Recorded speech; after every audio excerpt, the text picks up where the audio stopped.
11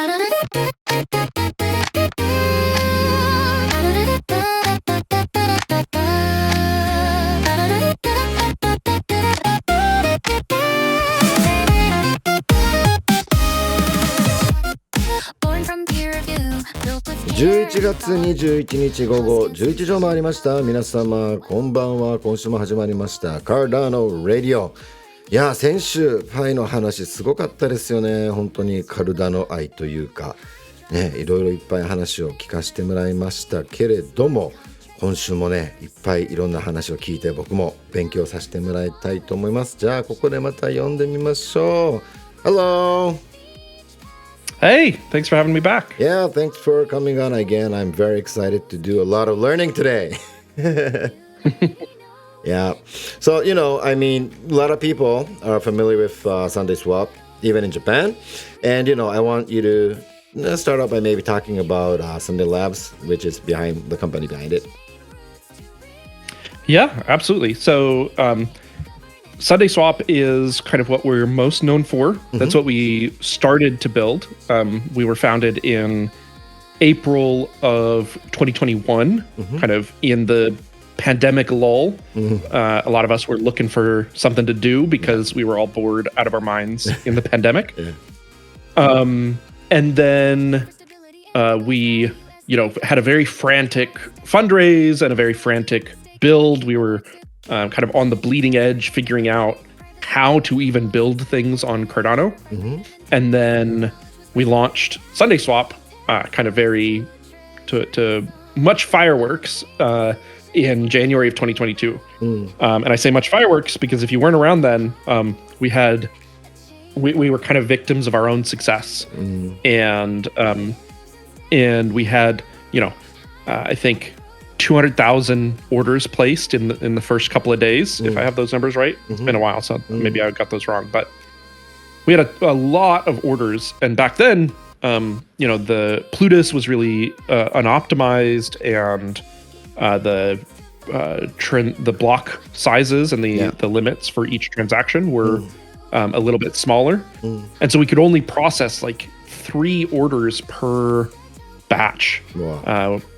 So, like, if you picture trying to process 200,000 orders, 3 of them at 3 to 7 or 3 to 9 every 20 seconds. Yeah, it was really rough, and we had some people who waited 11 days in the queue for their order to go through. Wow. And it took us a total of 2 months to burn off all of that. Wow. Right. So as people kept placing orders, it extended the queue. So it took a while before we got back down to kind of, state of the art. And in some ways, somebody had to do it, right? Somebody had to go first, and somebody had to bleed off that demand. And if it wasn't us, it was going to be somebody else. And, I think it impacted Cardano in the sense that, people don't have necessarily have the nuance to understand why that happened. And people just thought, Cardano is a shit chain, and it can't process transactions very fast, which at the time was true. And it was very hard for the team and very hard for me. I remember kind of feeling a lot of empathy for people who placed a transaction, and at the time it was all super new, so placing a transaction on a DEX, funds leave your wallet. Yeah. And so if funds leave your wallet and you place like a 20,000 ADA order, and then they don't come back for 11 days, right? I felt very empathetic, and it was very painful to live through that with people, right? So, I always try to tell people, we felt that pain too. And we felt, we did what we could, but there wasn't much to do because of the limits of Cardano at the time. Luckily, Cardano's come a long, long way since then. So we ended up rebuilding our UI to make it a lot kind of more modern. We rewrote our smart contracts with Aiken, which we were able to. So, if you picture this pain of 2 to 4 orders per batch, now with Aiken, Sundae V3 can process up to 35 orders per batch. So like a 10x increase. Wow, that's big improvements.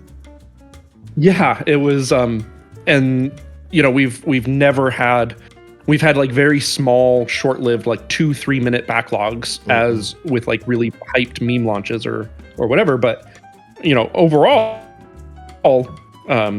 SundaeSwap V3 stands up to any load that people have been able to throw at it, which is great.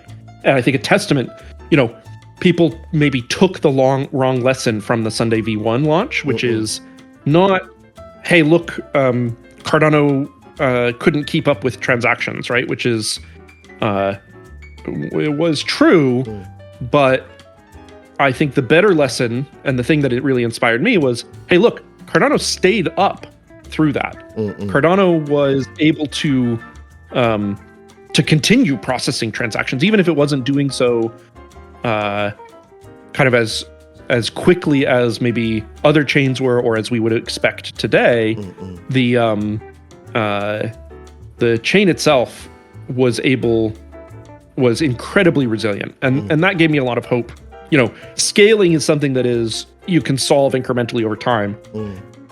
Robustness and security and decentralization are much harder problems to solve. So, but you know, all of that is to say, we had a very rough launch that kind of took the wind out of our sails as a team for a little while. We had kind of had to recover from that emotional hit, and then you know, we also realized as a US-based company, it was not really possible to make money from the DEX. We can't charge a fee on every order that goes directly to Sundae Labs, because then we suddenly look like a broker dealer because we're participating in that transaction. And instead, this is a piece of software that we've built and released and people use. We happen to provide one of the interfaces to interact with that, but you know, people can and do use the Sundae protocol without us all the time. And so, you know, as a company, it wasn't, we had to figure out where are we going to make our money from, right?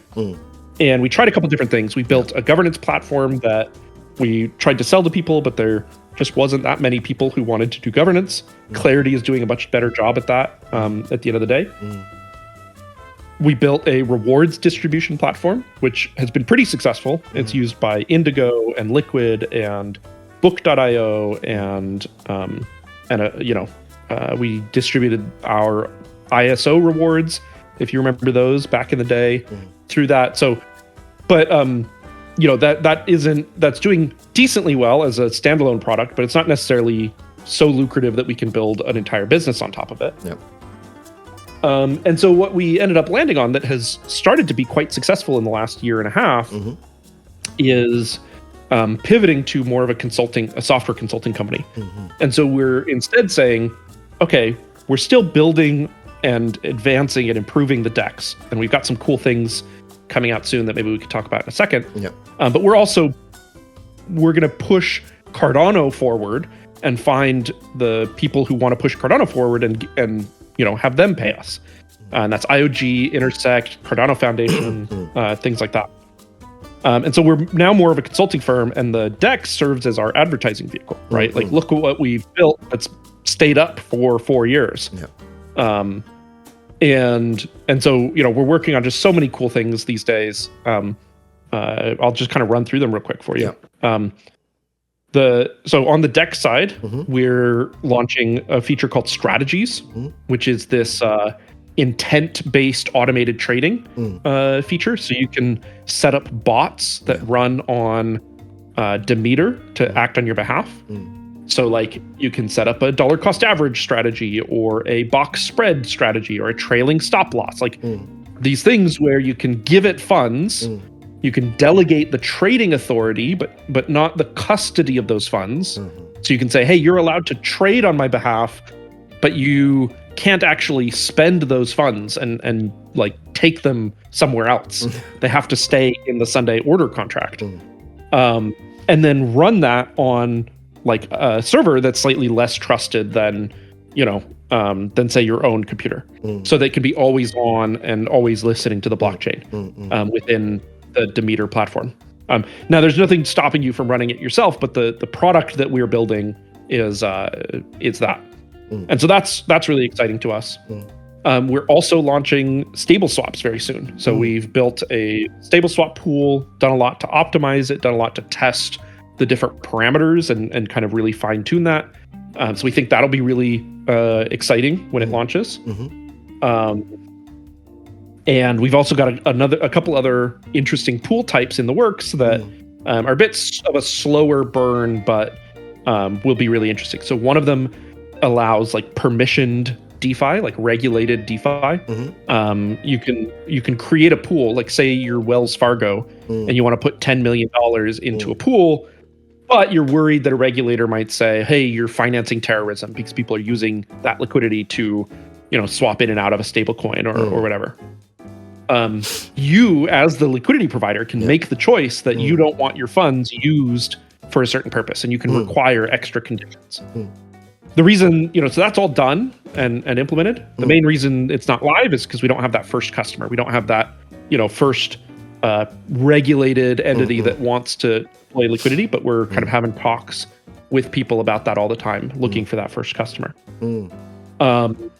The second one is margin trading, and we just published a research paper that we actually had written about the game theory behind this model that allows you to do leveraged trading in a fairly unique way. So most ways that DEXs implement this is they just partner with a lending protocol and they borrow funds from the lending protocol in order to leverage a trade. And what we've come up with is a way to be able to basically, that requires that you over collateralize the position. But the model that we've come up with allows you to basically execute a trade at 10x leverage, right? So like actual leverage instead of just shorts and whatnot. So that'll be really interesting. That's a little bit further away because it's quite a complicated protocol to build, but keep an eye out for that. Wow, you got a lot of things coming in. Yeah, sorry. Go for it. Yeah.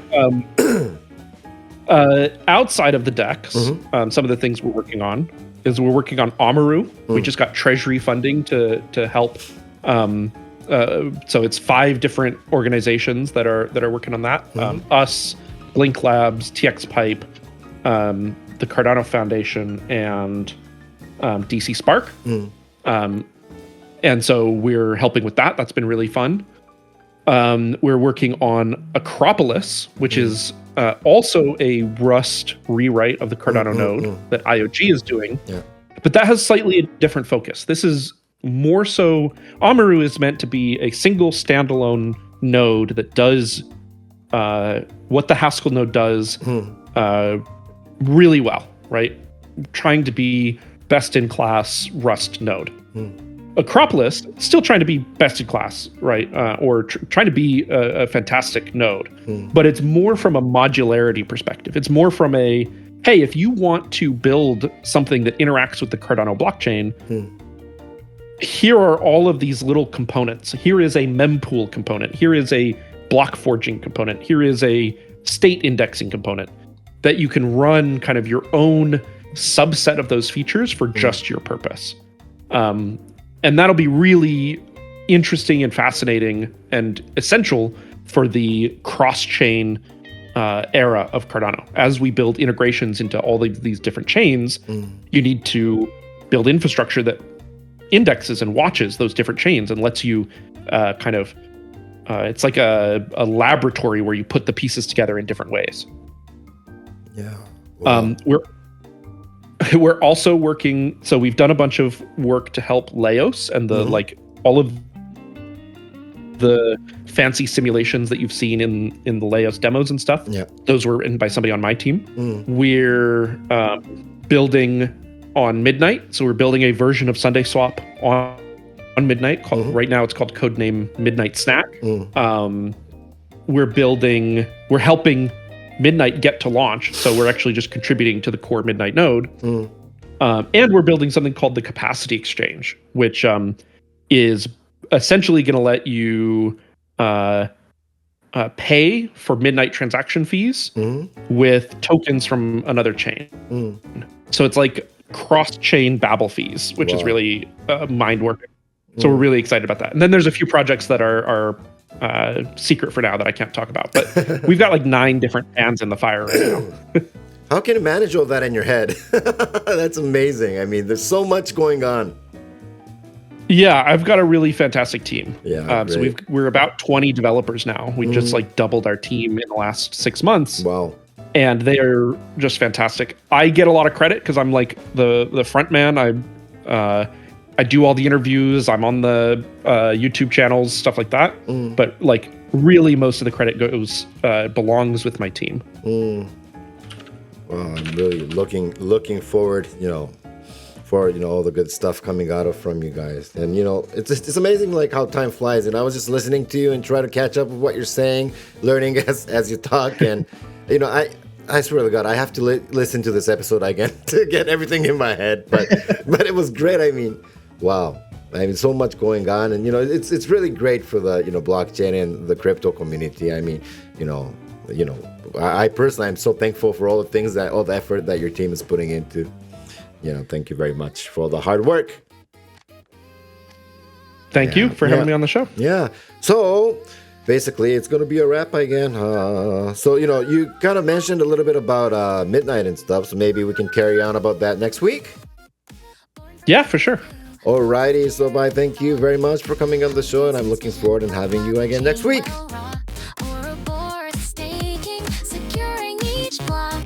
Energy efficient, no miners round the clock. Hydra for scaling, Mithril for speed. Smart contracts later, serving the need. Millions of wallets, adoption and in play. Cardano grows stronger with each passing day. Governance voting, treasury flows. Chain hard fork, the community knows. DeFi's alive, liquidity streams. Cardano's building real world dreams. ADA, we rise on your wings. From blockchain roots to real world things. DeFi, governance, midnight align. Cardano's vision, the future defined.